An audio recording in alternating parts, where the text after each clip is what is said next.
Уважаемые коллеги, в свете проводимой президентом Кыргызстана Сооронбай Шариповичем работы по искоренению коррупции, хочу обратить ваше внимание на деятельность авиакомпании «Air Кыргызстан».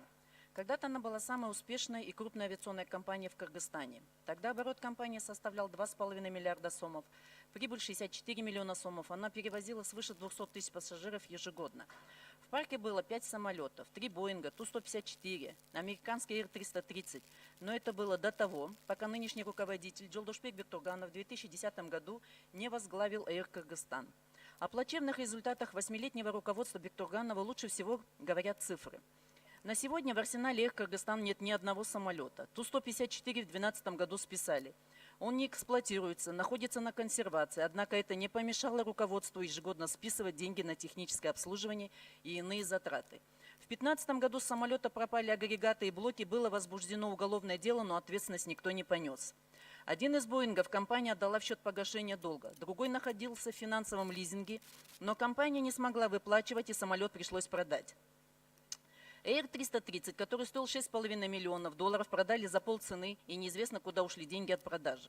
Еще один Боинг находится под арестом в обеспечении судебного иска на сумму больше 100 миллионов сомов. По другому иску Air Кыргызстан задолжал около 2 миллионов сомов. Арестованы все автомашины компании «Недвижимость». Кроме этого, Air Кыргызстан должен соцфонду 2,5 миллиона сомов, страховой компании 3,5 миллиона, госкорпорации по воздушному движению более 7 миллионов сомов. Сотрудники компании не получают зарплату, специалисты и профессионалы отправлены в неоплачиваемые отпуска, а Бектурганов ежемесячно исправно получает зарплату. Недавно мой коллега Тазабек Икрамов поднимал этот вопрос в парламенте и спрашивал, почему руководитель, который привел к банкротству целое предприятие, до сих пор находится на должности. И действительно интересно все-таки, а почему? Сам Бектурганов говорит о какой-то влиятельной поддержке, которая позволяет ему так себя вести.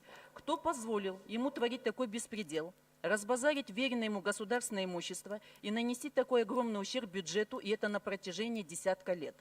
Почему фонд госимущества, видя явную картину, не то что неэффективности, а вопиющую безэффективность, как руководства, так и самой финансовой деятельности не принимает никаких мер?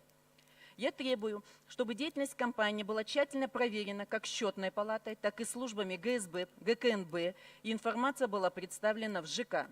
Для соблюдения государственных интересов, сохранности государственного имущества и во избежание новых долговых обязательств, ФУГИ, как главный акционер, должен отстранить Бектурганова от занимаемой должности и принять соответствующие меры в отношении всех указанных фактов. Спасибо.